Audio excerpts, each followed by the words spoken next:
prepared for anything. Be prepared. I'm prepared. What am I I prepared don't know. for? I think I'll start throwing someone else.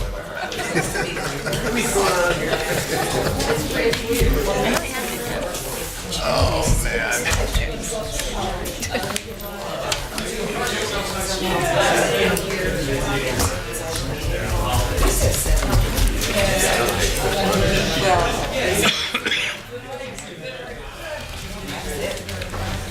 It's just me and you. Make sure you stand.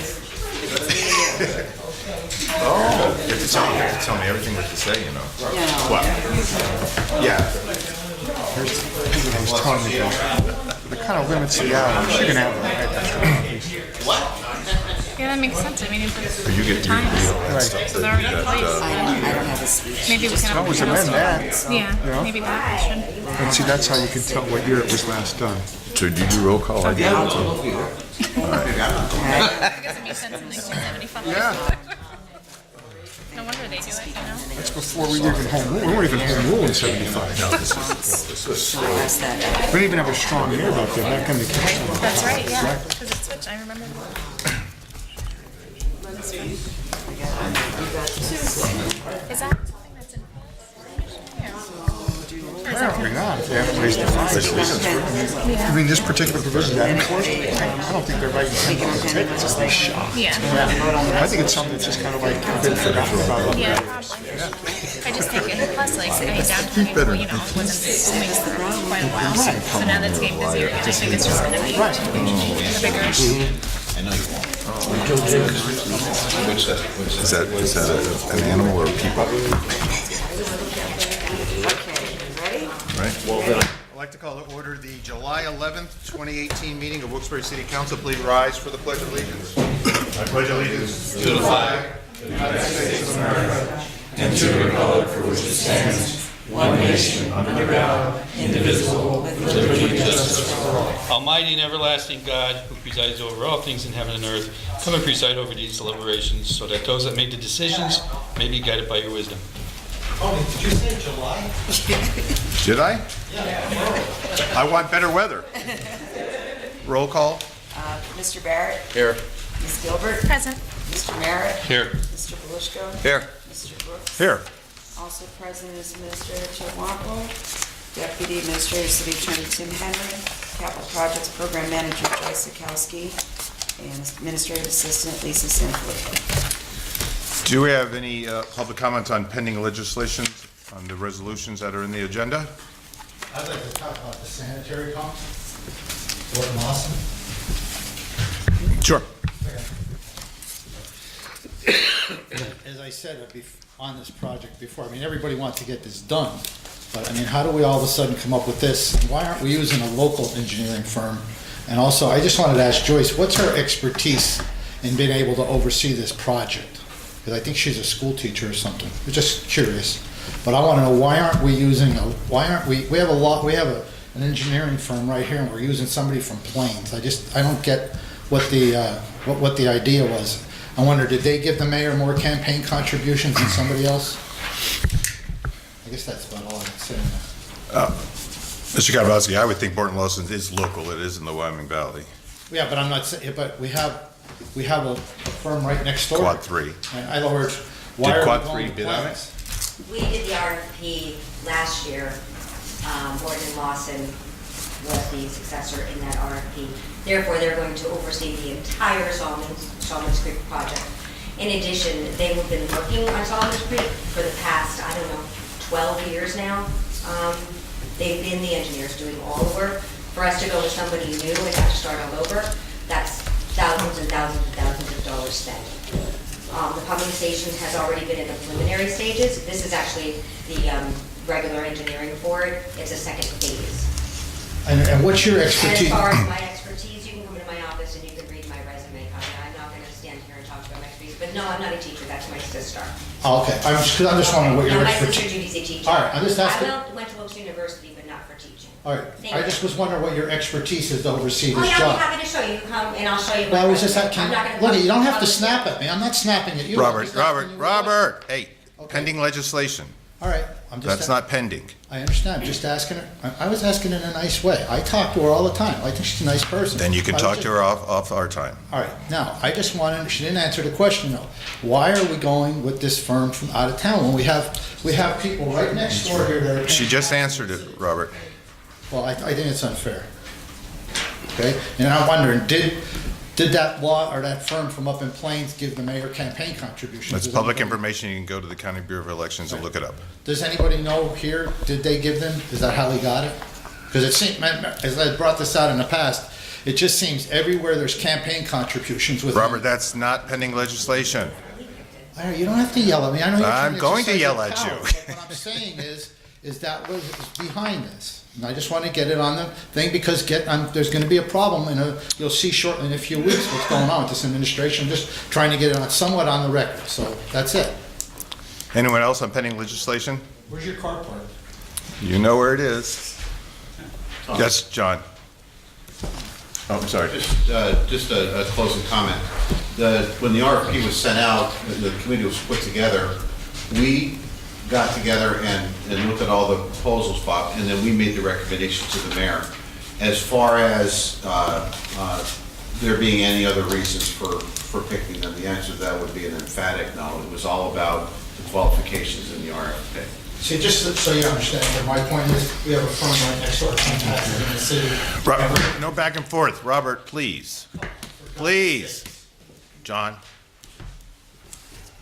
John Tosky. Could you just give me like an overview of the Solomon's Creek retaining wall? Like, just give me an overview of that project and just the two Borton Lawson projects. You just give me a quick overview, like what? You're asking the second. Basically, Solomon's Creek is an entire project. Okay. So last year, we were going to initially start a temporary fix prior to the wall falling. So basically, but there was always been a huge plan for that. When the wall fell, it got a fire under us, and obviously that was going to be our first priority. So basically, the three sections are going to be Waller to Barney, Barney to Region, and then a partial of Region to Franklin. And then the additional wall will be Waller to Vulcan, and then around that area where I think it's the Brook Street and the Vulcan Street intersection will be at the approximate placement of the pump station. That still is the exact places yet to be determined based on some more testing, but that's the idea. The pump station is much needed, to be honest, because the walls itself are really not the problem. If you're familiar with that area, you know how all of that water comes up and we have to bring our equipment down to put our trucks out there. That should help alleviate that problem, if not make it go away altogether. So it's like it's all connected. Will it help with like flooding on I know I've had a friend who lives on Barney Street, like they get water in some of their basements. Will that help with that too? We're hoping it helps with the overall flooding. I can't promise it's gonna all go away, but they're all baby steps. But this should help with the overall flooding of it, because a lot of that flooding that they get is residual from all of it coming up, not from the. Yeah, from the water itself. table rising. Exactly, yes. So we're hoping that it will substantially reduce that, yes. One other thing, just could the streets, like where you said it was going to be, between the streets, could you just give me that like after the meeting or something? Yeah, sure. All right, that's all. Thank you. Tony, if you will. Yes. While you're on the subject, that was going to be one of my questions. You answered some of it already. Where is the pumping station going to pump to? That, I'm not 100% sure. I have to look at I don't think they know. Because 100%. going through the river is going to be one heck of a No, project. I think it's gonna go back into the creek right there. from what I Farther understand. down, Farther most down, likely. yes, I just don't know the exact space, but it's But gonna I think go it back actually there. backs up in that area. Exactly. With the incoming discharge or whatever. Yeah, we can't take it all the way, I mean, that would be impossible. Right, It's gonna go back to the creek, I'm just not exactly sure where, what part yet. Okay, thanks. Thanks, Tom. Sure. Anyone else on legislation? Okay. Okay, we have the consent agenda, the resolutions. We need a motion and a second. Mr. Barrett? Mr. Barrett. Second. Mr. Merritt. Mr. Merritt? Okay, roll call, Barrett? Yes. Gilbert? Yes. Merritt? Yes. Belishko? Yes. Brooks? Yes.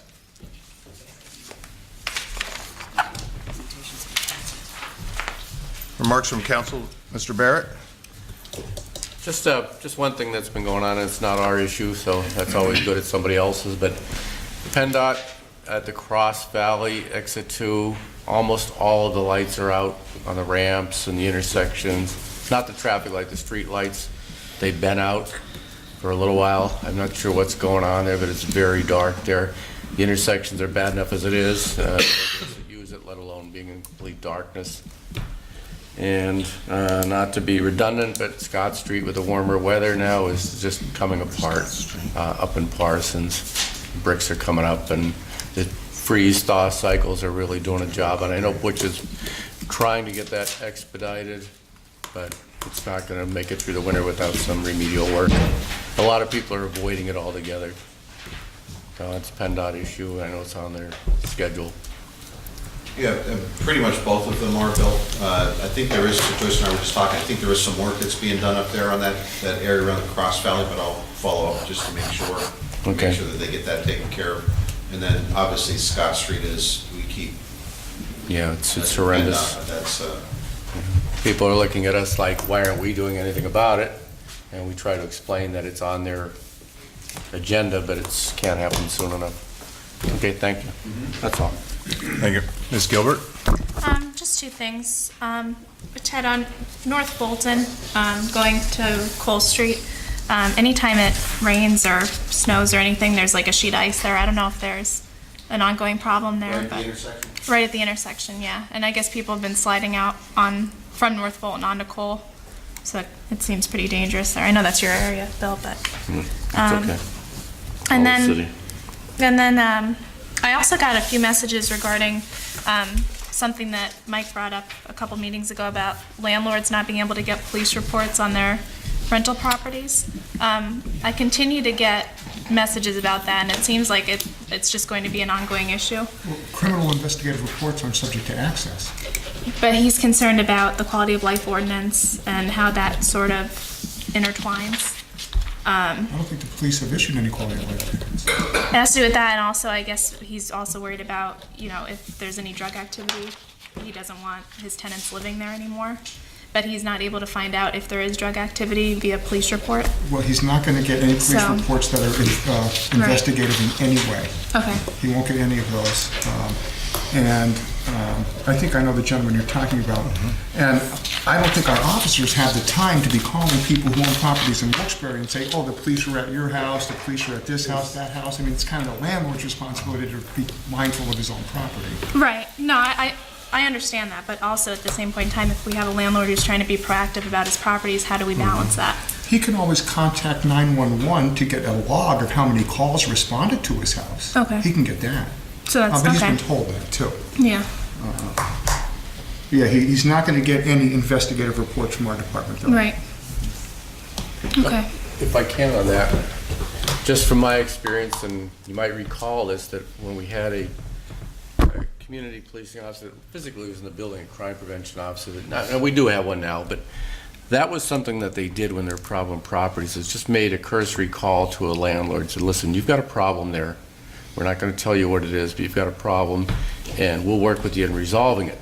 And that went a long way when they didn't resolve it. When the problem continued, and it came to even to a forfeiture state, that, listen, you've been told, you did nothing about it, we had to go and use our resources to address the problem. You as the property owner did nothing, so now you're going to complain when the DA wants to come in and take your property. That, I mean, but even better, that resolved a lot of issues. Right. Telling the landlord, because the landlord may be out in Mountaintop or Harding or someplace and doesn't know. It's not a bad thing, it doesn't hurt. They're not going to give them all the information. We're just telling you, you've got a problem here in your building that you own, and you need to take care of it. We'll help you with it. I concur with what you're saying. I think that there is a gap there in communication that could help resolve a lot of these issues before they get worse, because no one should have to live next to these places for any length of time that they don't need to. Well, I can certainly bring that up with the The administration over there to see if they can maybe implement something like Yeah. that, where the real problem properties that are getting calls again and again and again reach out to. Maybe they don't know. Maybe they don't know. They should know. I agree with you. They should know. But oftentimes, when we tell you, you've got a problem, you've got to do something about it. Yeah. And if you don't, we do have to take action. then don't complain when we file for forfeiture of your property under the Drug Act. Yeah, I'll mention it and see what kind of response I Okay. get from them. Okay. And again, the call logs are absolutely public Right. record, and you would certainly be able to get those from Luzerne County 911. Okay, thank you. Sometimes they don't know that, sometimes they don't know what to do, how to Yeah. address it. and- It's a difficult situation, and you can see both sides to it, that's for sure. That's all I have. Thank you. Mr. Merritt? Nothing since Tuesday, Mr. Brooks. Mr. Belisco? Nothing more. Joyce answered my question. I would just want to make comments about the parking meters and situation. What I find fascinating is participatory democracy and the conversations that we are having about parking. And the larger direction that we need to go is a broad, comprehensive parking discussion. And I'm just mentioned this to you before, and I'm hopeful that the city will go in that direction. There are so much smartphone technology out there that have creative programs for marketing incentives that, you drive by Rodano's and Rodano's knows you just parked at a meter and says, come in for a beer. They're expanding validation programs for our garages and our surface lots. Using credit cards and debit cards for meters. Maybe we can figure out how to start it just on Public Square and go down South Main Street. And a zoning system too for perhaps the meter rate changes as you get farther and farther away from the center core of the city. So I just found out, so I'm encouraged that we're going to go in a parking conversation, a comprehensive thing. I mean, I understand Wilkes-Barre also, the city has the meters, the parking authority has the garages. We got to get those two people together. We have privately owned lots, we have college-owned lots. So there's a large conversation that needs to happen, and I'm encouraged that we can go in that direction. May I? Yes, I'm done. And you and I did have a conversation earlier. There's a couple of things that are in place here.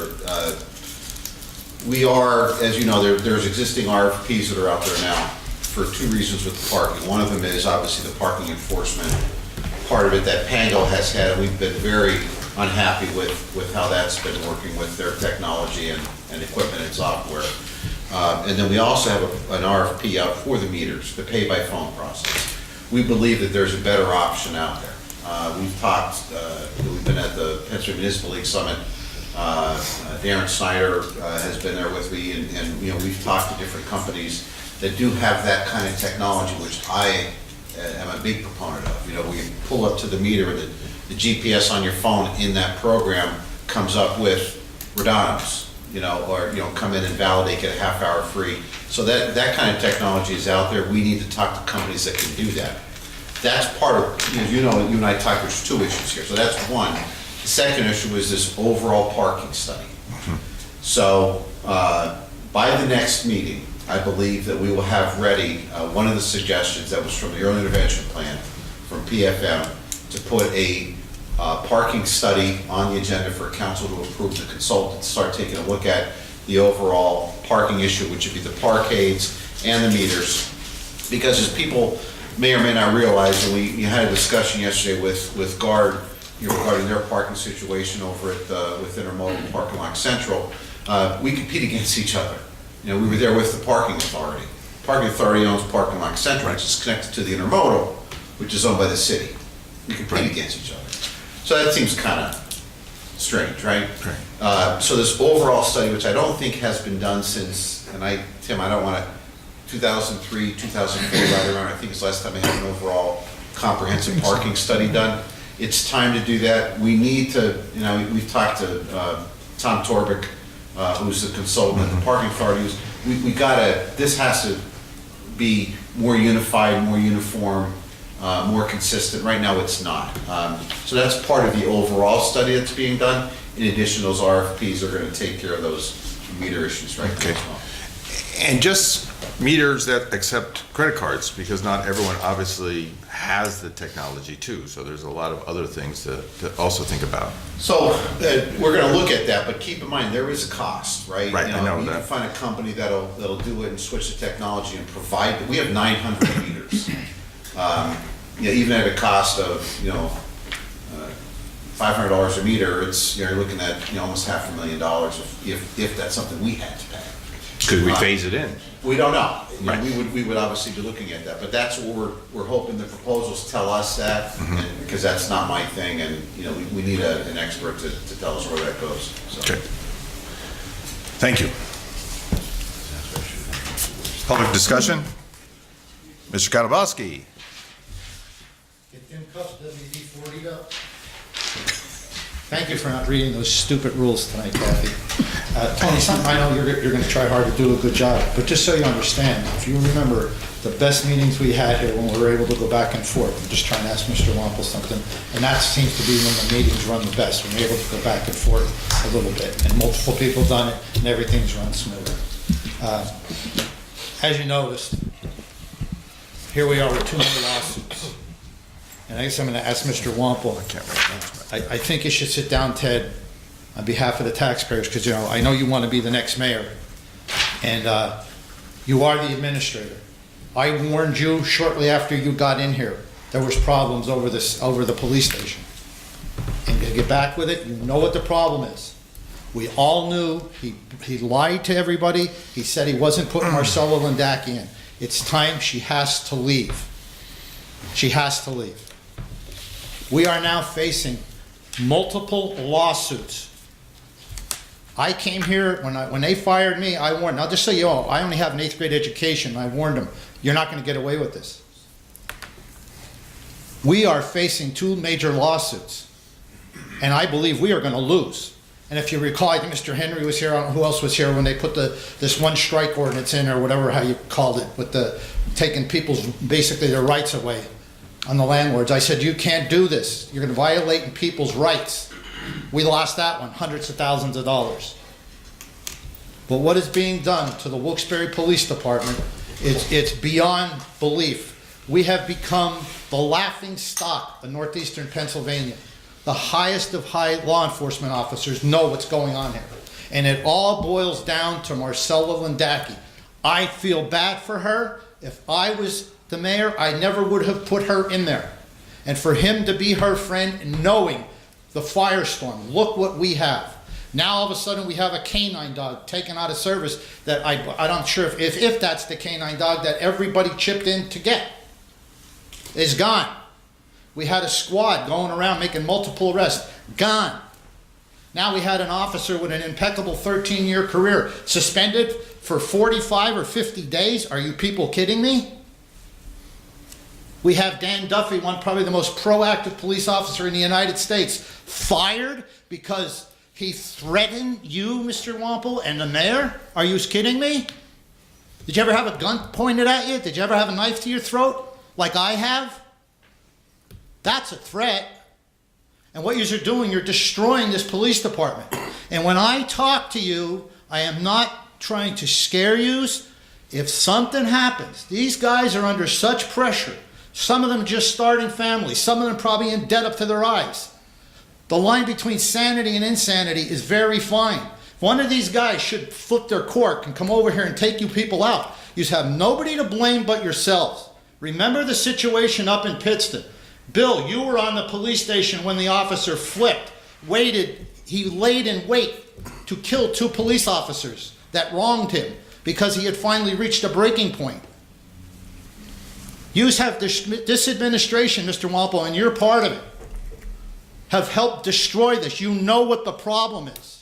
It's Marcella Lindaki. She has to go. I feel sorry for her. They should have never put her in there. This police department is destroyed. And take this as your warning. You tell that liar, Mayor Tony George, Robert, that thief, that political criminal. Robert. Hold it. This is my freedom of speech. That's what he is. He's a criminal. You're name calling, Robert. He's a political criminal. You're imputing a reputation, Robert. Tony. Robert. He promised me he wasn't putting her in. He lied to me. He took my vote on false pretenses. Like everybody else. He lied to the people in that police station and the unions. That's where this problem is. But Mr. Wampel, you just tell him she has to go. Because guess what? I have all the rough draft of the Ethics Commission, and I'm going to have a press conference within the next 10 days at the courthouse if she's not removed to get the district attorney to begin to look at the corruption of how play for pay in this administration, how you got here, how we have Tyler Ryan hired, how we had these other jobs handed out. Mr. Anvarsky collecting a police pension and collecting $55,000 a year on a job we don't need. It's just funny, isn't it? How all these people that gave this money to this crook, and that's what he is a political crook, are getting all these jobs. Ted, you're a nice person. I like you. You never would have been hired if I had anything to do with it. And if I could just finish on this. Mr. Barrett, in all your years, I know you for almost 40 years. I've been around here since the end of 1973. I want you to tell me, if you can, where have you ever seen suspensions handed out like this? A man with 13 years of impeccable and a good policeman, a policeman who's risked his life time after time to get a 50-day or 45-day suspension. Did you ever hand that out? Robert, regarding your comments about back and forth in the rules, Yeah. I will confer with Yeah. members of the council that we can change rules from time Yeah. to time. We have not had a discussion, and if we could have it at our next work session, and if the Yeah. collective body wants to change the rules, Well, I'm saying- we will or we won't. That'd be great. All right, next, canine dog. I'm actually concerned about that. Is there any comments about what's happened about the canine dog? Do you know? So, I spoke to Mr. McCarthy earlier, who called about the same issue. What I can say is that we have a dog that we've at least temporarily taken out of service. And I'm not going to get into, all the details behind that at this point. But right now, at this point, to look at a couple of things, it's been taken out of service. The dog's okay? The dog. Healthy? Yeah. Dog is fine. Okay, all right. John Sikowski? Mr. Ricks, Oh, I'm sorry. he asked me Didn't do to it. address, he specifically asked a question. We're all concerned. We are all concerned about what we're hearing, what we're seeing, but again, we're not privileged to the basis for these particular actions, but as you said, this is all going to come out. We are in the midst of an assessment. I think the assessment will certainly look into discipline and other things that are going on. I'm hopeful. I'm just hopeful that we will be able to identify underlying causes, what we need to do to correct it and address it, because as you said, we just can't continue going as we are going. We are concerned about where it's all going to end up and what it is doing to our police officers and the department as a whole. When I was there, yes, there were suspensions, there were issues, but that is going to happen whether it's Wilkes-Barre, whether it's a small municipality, a township somewhere. You're always going to have that. Unfortunately, it does happen, but the job is stressful. I don't envy the officers that are out there, and I think that they are probably, from what I'm hearing, hopeful that we will be able to get to the bottom of what is going on and take whatever remedial actions that may be necessary. I think we do a lot of things good, but I think there's some things that we need to improve upon. And again, that's just my opinion. We will have to wait for the final report, and the mayor and the administration have said that they will follow the recommendations, and I'm hopeful that whatever they may be, that we do. But Bill, did you ever see, if you could allow me just Tony, one question, because I'm just trying to get my answer. Bill, where have you, when you were chief, where did you see people targeted? Because that's what this is. We're picking these people off one at a time. But Bill, did you ever see suspensions like this handed out? 45 days you're stripping this man of his income? 45 days? It's concerning, Bob. Very I concerning. don't know what it is. I don't know. We don't know. I don't know if anybody here does. Obviously, the administration does, but we don't.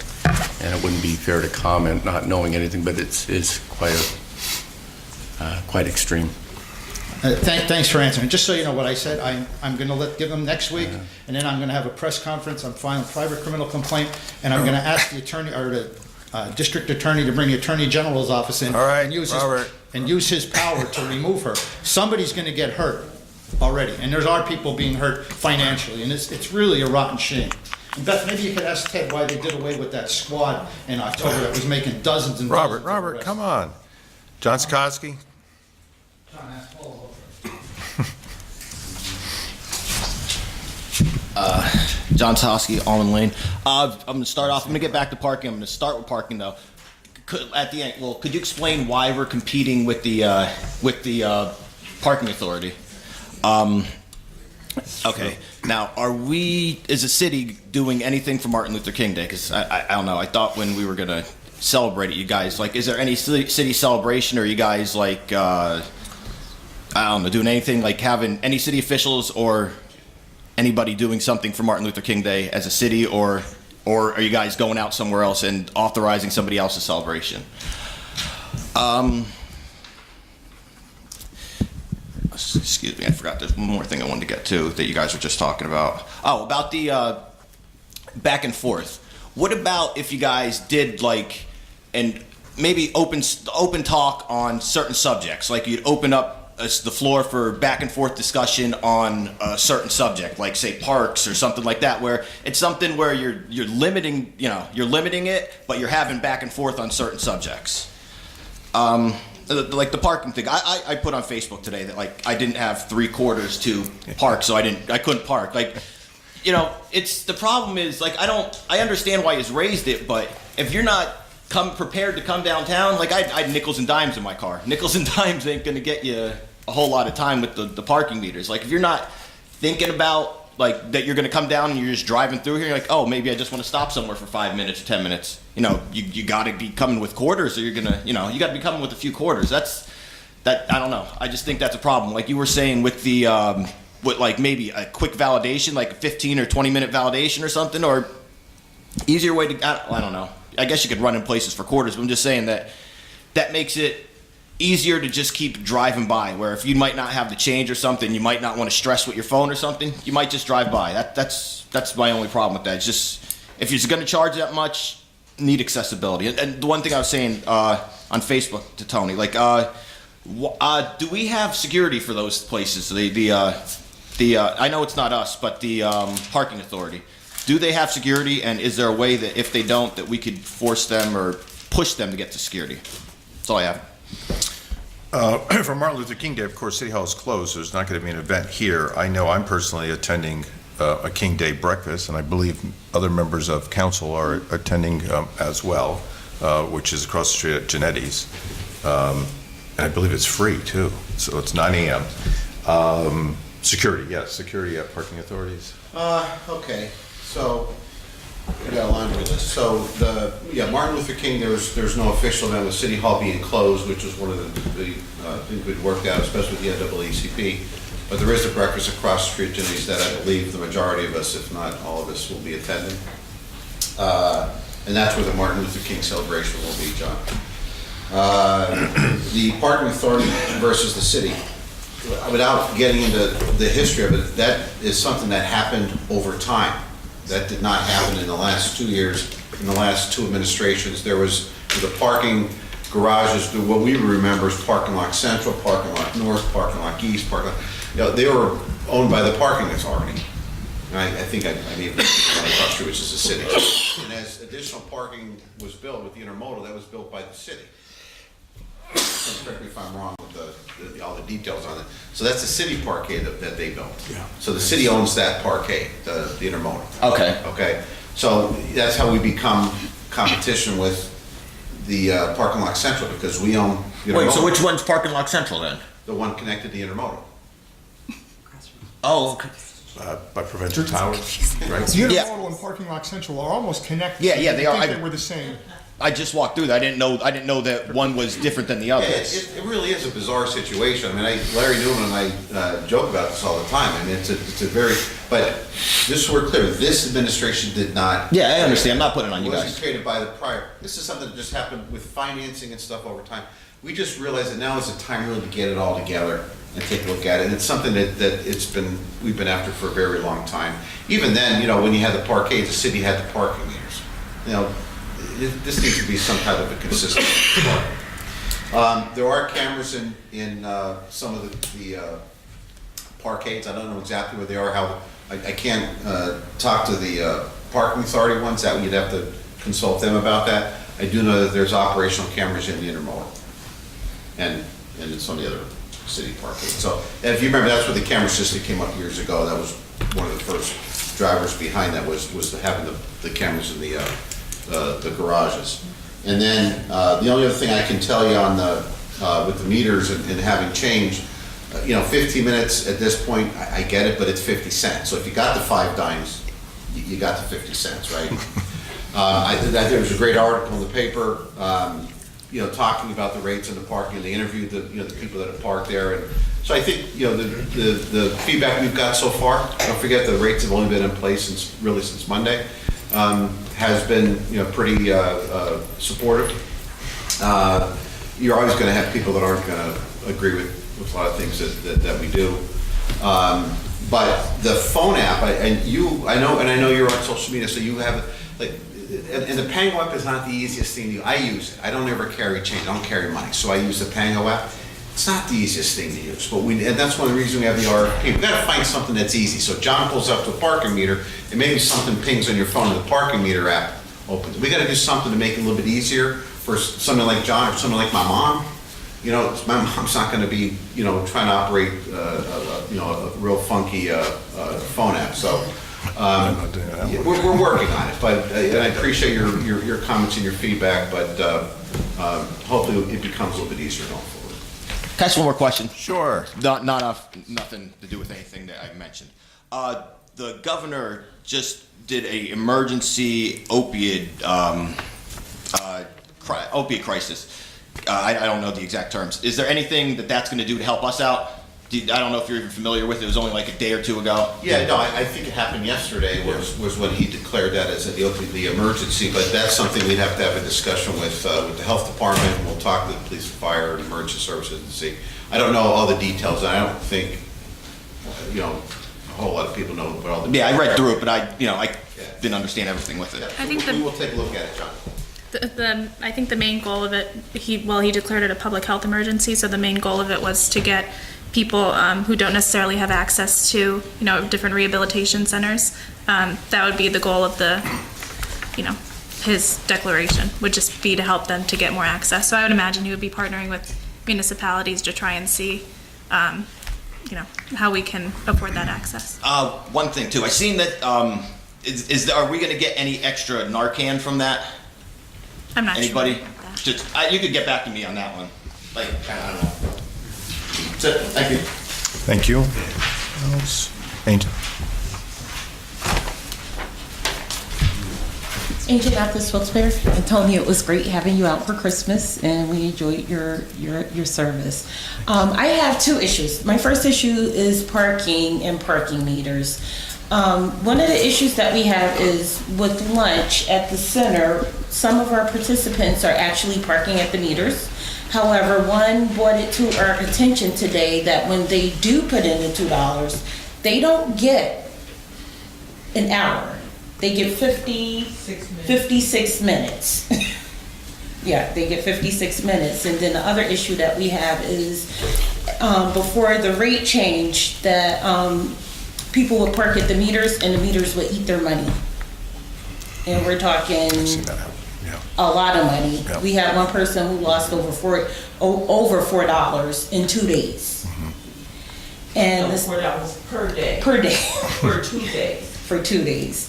And then my other concern is not this week, but next week, we're gonna have the foster grandparents at the center. And our concern with the parking is one,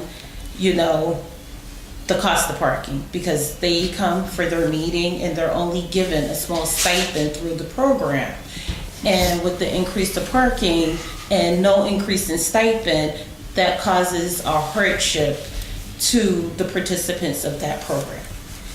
And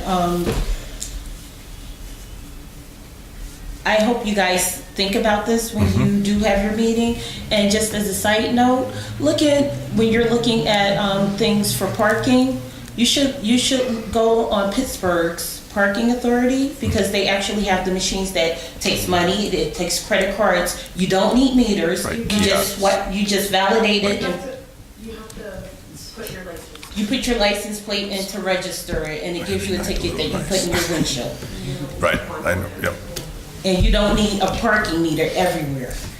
And my second issue is more concerning because one, we have an empty building that had lots of trash, which I'm talking about Coughlin, where during the holiday season, both me and my daughter, we were walking downtown because of course we live downtown, so we keep it local. And there's a growing rat problem where they're literally coming from that direction and running into the sewer. Can you get the health department out there? And I'm talking New York City rats. Oh, boy. It's like, let's You can wrestle with those ones. Okay. It looks almost like a squirrel without, Okay. without his tail. Okay. That's it. Thank you. For individual meters for calibration, so there's a calibration problem with the timing and stuff, you can go to the city's website. Tom Marvansky is the guy in charge. So you can call him and there's, every meter has a number on it, right? It's specific, so you could tell him exactly what the meter is, and then they'll come out and they'll recalibrate it, so it's not 56 minutes, it's exactly an hour. Same thing with meters, I've done that before, you put like 5 quarters in, it's like, it's not changing.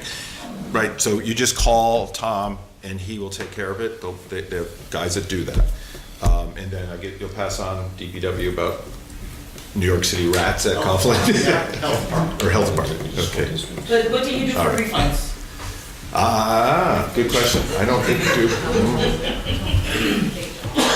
That's a tough one. Yeah. Because you'd have to be a proof thing, that would be tough, legal, yeah, that's a hard, yeah. Call me, I'll give you quarters. Okay.